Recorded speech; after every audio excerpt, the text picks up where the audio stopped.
시몬 드 보부아르. 이 이름은 단순한 작가를 넘어 여성이란 대체 무엇인가? 그 의미 자체를 뿌리째 흔들어버린 뭐랄까 하나의 혁명이죠. 오늘 그녀가 어떻게 세상을 바꿨는지 그 이야기를 한번 시작해 보겠습니다. 바로 이 문장. 여자는 태어나는 게 아니라 만들어지는 것이다. 아마 페미니즘의 역사를 통틀어 가장 강력한 선언 아닐까요? 태어나는 게 아니라 만들어진다니. 와, 이게 대체 무슨 소리일까요? 자, 이 혁명적인 생각의 뿌리를 제대로 알려면요, 시간을 좀 거슬러 올라가야 합니다. 이 말을 세상에 던진 한 반항아, 그리고 그녀를 꽁꽁 묶어두려 했던 그 억압적인 세상 속으로 말이죠. 보부아르의 이런 급진적인 생각들이 그냥 하늘에서 뚝 떨어진 게 아니에요. 모든 건 말이죠. 그녀가 1908년에 태어난 그 숨막히는 사회에 대한 정말 필사적인 저항에서부터 시작됐습니다. 그 당시 프랑스 부르주아 사회는요, 보이지 않는 벽으로 가득했어요.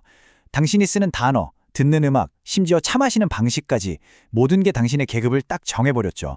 그 벽을 넘는다는 건 상상조차 할 수 없는 일이었습니다. 이게 그냥 추상적인 얘기가 아니에요.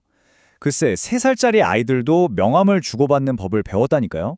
개인적인 욕망을 드러내는 건 완전 금기시됐고요. 그러니까 이건 매일같이 자기 사회적 지위를 연기해야만 하는 그런 숨막히는 현실이었던 거죠. 그리고 이 억압의 한가운데 바로 그녀의 어머니가 있었습니다. 딸들 몰래 편지를 뜯어보는 건 기본이고 학교에서 혹시 불순한 사상을 배워올까봐 늘 감시했죠. 어머니가 가장 두려워했던 건 딸의 결혼 지참금을 마련 못해서 가문이 망신당하는 거였어요. 나는 지금 네게서 악마를 쫓아내는 거야. 이 한마디에 보부아르가 그토록 벗어나고 싶어했던 모든 게 담겨 있습니다. 바로 이 경험이 그녀가 기존의 모든 관습을 거부하고 완전히 새로운 방식의 삶과 관계를 찾아 나서게 만든 진짜 원동력이 된 거죠. 그러다 대학에서 운명적인 사람을 만나게 됩니다.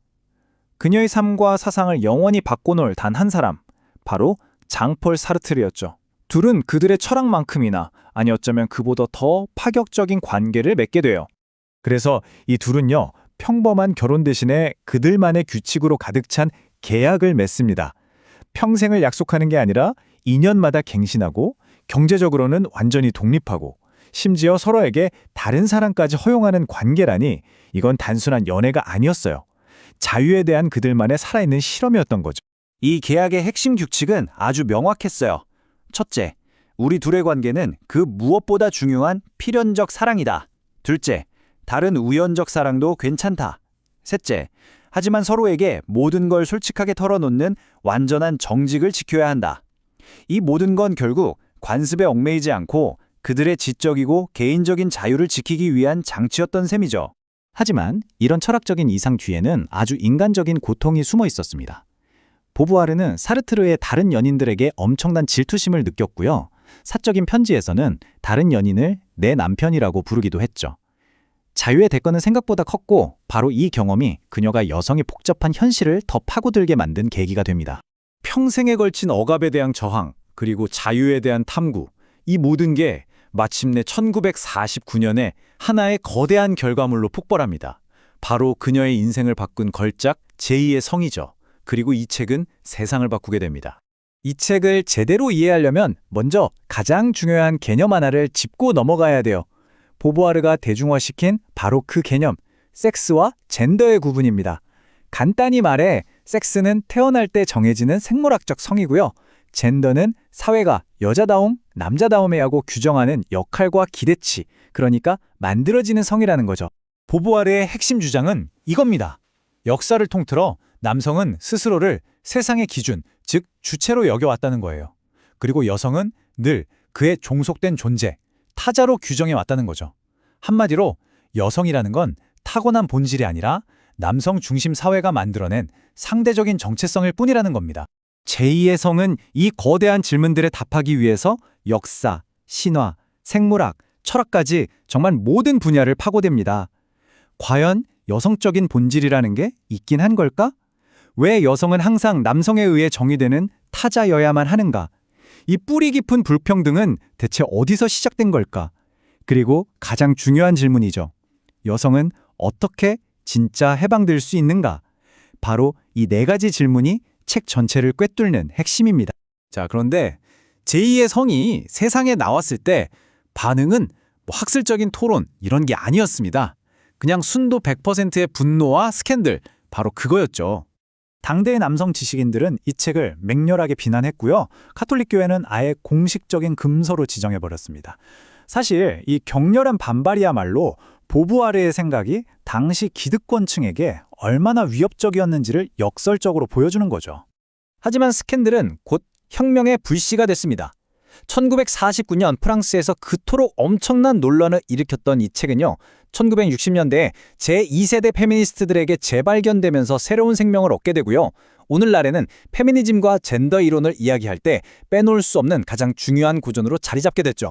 결국 보부아르는 우리에게 하나의 거대한 질문을 던지고 있는 셈입니다. 여성이 태어나는 것이 아니라 사회적으로 만들어지는 존재라면 지금 이 시대를 사는 우리는, 그리고 바로 나는 어떤 여성을, 어떤 남성을, 또 어떤 인간을 만들고 있는 걸까요? 한 번쯤 깊이 생각해 볼 문제 아닐까요?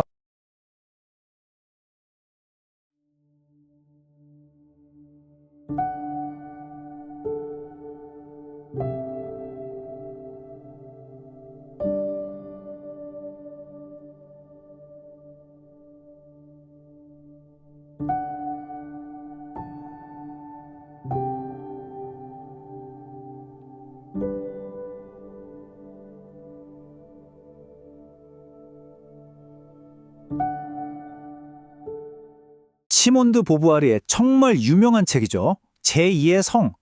이 책이 담고 있는 핵심 생각들을 한번 깊이 파고들어 보려고 합니다. 바로 이 문장. 아마 한 번쯤은 들어보셨을 텐데요. 정말 상징적이면서도 어떻게 보면 좀 도발적이죠? 오늘 우리가 파헤쳐 볼 수수께끼가 바로 이겁니다. 아니, 20세기 가장 유명한 문장 중 하나로 꼽히는 이 말이 도대체 무슨 뜻일까요? 지금부터 그 의미를 찾아 떠나볼 건데요. 보부아르가 그동안 불평등을 정당화해온 여러 가지 통념들을 어떻게 하나하나 논리적으로 깨부수는지 그 과정을 함께 따라가 보겠습니다. 자, 그럼 한번 시작해 볼까요? 보부아르가 이 책에서 던지는 가장 근본적인 질문은 이거였어요. 왜 역사를 통틀어 여성은 항상 남성을 기준으로 한 타자, 그러니까 뭔가 부차적인 존재, 이인자 같은 존재로 여겨져 왔을까? 이 질문에서 모든 게 시작됩니다. 자, 그럼 보부아르가 가장 먼저 정면으로 부딪히는 통념부터 한번 볼까요? 바로 생물학이 곧 운명이다라는 생각입니다. 보통 이렇게들 많이 얘기하잖아요. 남자는 여자보다 힘이 세고 여자는 아이를 낳으니까 원래부터 사회적 역할이 정해져 있는 거야. 이게 바로 생물학적 결정론이죠. 근데 보부아르는 잠깐만요 하고 딱 멈춰 세웁니다. 그건 그냥 신체적인 사실일 뿐이지 그 자체로 우월하거나 열등한 건 아니라는 거예요. 정말 흥미로운 지점은 바로 여긴데요. 사회가 이런 단순한 신체적 차이에다가 남성은 우월하고 여성은 열등하다는 식의 의미를 부여하면서 없던 계급을 만들어낸다고 비판하는 거죠. 그리고 이 통념을 아주 통쾌하게 깨부수는 예시가 하나 있습니다. 바로 이 놀라운 사실인데요. 과학자들 추정에 따르면 키가 140cm인 네안데르탈인 여성이요, 현대의 186cm 남성을 힘으로 그냥 제압할 수 있었을 거라고 해요. 이게 뭘 의미할까요? 남성이 태초부터 물리적으로 우월했다는 생각 자체가 어쩌면 우리의 착각일 수 있다는 강력한 증거가 되는 거죠. 자, 생물학이라는 신화를 넘어 이제 보부아르는 그 당시 지성계를 완전히 장악하고 있던 거대한 이론에 도전합니다. 바로 지그문트 프로이트의 정신분석학이죠. 프로이트의 이론을 아주 간단하게 보면 이래요. 아기 때는 입으로, 그 다음엔 학문으로 쾌감을 느끼는데 이때까지는 남자아이, 여자아이 차이가 없어요. 그런데 문제가 생기는 게 바로 이 남근기입니다. 자신의 성기를 인식하면서부터 운명이 확 갈라진다는 거예요. 남자아이는 아빠한테 거세당할지도 모른다는 불안감 때문에 도덕성, 즉 초자아라는 걸 발달시키는 반면에 여자아이는 자신에게는 그것이 없다는 사실에 남근 선망을 느끼면서 뭔가 근본적으로 부족한 존재가 된다는 논리입니다. 그런데 보부아르는 이걸 보고 이건 좀 이상한데? 라고 생각한 거죠. 이 개념 전체를 완전히 뒤집어 버립니다. 어린아이가 그런 신체 구조에 대해 그렇게까지 인식하지도 못할 뿐더러 만약 여자아이가 뭔가를 부러워한다면 그건 그 신체 기관 자체가 아니라는 거예요. 그게 상징하는 것, 즉 가부장제 사회에서 남성에게 주어지는 온갖 사회적인 힘과 특권, 바로 그걸 부러워하는 거라고 지적합니다. 그러니까 이건 해부학의 문제가 아니라 권력의 문제라는 거죠. 정말 날카로운 지적이죠. 자, 그럼 보부아르가 깨부수는 세 번째 신화로 넘어가 볼까요? 이번에는 역사와 경제입니다. 가부장제는 어쩔 수 없는 역사의 필연적인 산물이었다는 주장 말이에요. 이 타임라인을 보면 보부아르의 주장이 아주 명확하게 드러납니다. 가부장제라는 게 무슨 자연의 섭리 같은 게 아니었다는 거죠. 자, 보세요. 농업이 발달하면서 먹을 게 남아돌기 시작하고 내 것이라는 사유재산 개념이 생겨납니다. 그럼 자연스럽게 무슨 생각이 들겠어요? 이 재산을 내 자식에게 물려주고 싶다는 욕망이 생기는 거죠. 바로 여기서부터 모든 게 시작됩니다. 바로 그 지점입니다. 내 재산을 확실한 내 핏줄에게 물려주려면 아내의 정절을 통제하고 감시하는 시스템이 필요해진 거죠. 결국 여성과 아이들까지도 남성의 재산의 일부처럼 여겨지게 된 겁니다. 그러니까 이건 무슨 운명이 아니라 철저하게 역사적, 경제적인 필요에 의해 만들어진 시스템이라는 거죠. 자, 이렇게 생물학, 정신분석학, 역사라는 세 가지 거대한 신화를 모두 해체하고 나서 보부아르는 드디어 자신만의 결론에 도달합니다. 바로 실존주의적인 결론이죠. 보부아르 사상의 뼈대를 이루는 철학이 바로 실존주의입니다. 실존은 본질에 앞선다. 말이 좀 어렵죠? 쉽게 말해 여성이라는 정해진 본질이나 운명 같은 건 애초에 없다는 거예요. 인간은 그냥 이 세상에 툭 던져진 존재이고 태어남과 죽음 사이에서 끊임없이 선택을 하면서 스스로를 만들어가는 존재라는 뜻입니다. 보부아르가 드는 이 예시를 보면 그 의미가 확 와닿습니다. 아이들에게 소변 보는 법을 가르치는 방식만 봐도 그렇죠. 남자아이는 서서 세상을 향해 자신을 쏘아보내는 법을 배우면서 힘과 지배를 익힙니다. 반면에 여자아이는 어때요? 쭈그리고 앉아서 숨기고 조심하는 법을 배우죠. 이 과정에서 수동성과 수치심을 자연스럽게 내면화하게 된다는 겁니다. 이런 수많은 사회적 가르침들이 쌓이고 쌓여서 한 사람이 여성으로 만들어진다는 거죠. 좋아요. 그렇다면 젠더 역할이라는 게 이렇게 사회적으로 만들어진 거라면 이걸 다시 해체할 수도 있지 않을까요? 보부아르가 제시하는 해방으로 가는 길은 무엇인지 한번 살펴보겠습니다. 보부아르의 해법은 명확합니다. 나 혼자 깨닫는 걸로는 부족하다. 여성들이 하나의 집단으로서 함께 행동해야 한다는 겁니다. 그리고 정말 중요한 건 진정한 자유를 위해서는 반드시 경제적 독립이 뒷받침되어야 한다고 강조해요. 사회구조 자체도 사회화된 보육시설처럼 여성이 자유롭게 활동할 수 있도록 바뀌어야 하고요. 궁극적인 목표는 누가 누굴 지배하는 게 아니라 자유로운 개인들이 서로를 동등하게 인정하는 그런 사회입니다. 보부아르의 이 긴 분석은 결국 오늘을 사는 우리에게 하나의 커다란 질문을 던지는 셈입니다. 만약 우리의 역할이 생물학이나 운명 같은 것에 의해 미리 정해진 게 아니라면 우리는 앞으로 어떤 미래를 함께 선택하고 또 만들어 나갈 수 있을까요? 이 질문에 대한 답은 어쩌면 우리 각자의 손에 달려 있는지도 모르겠습니다.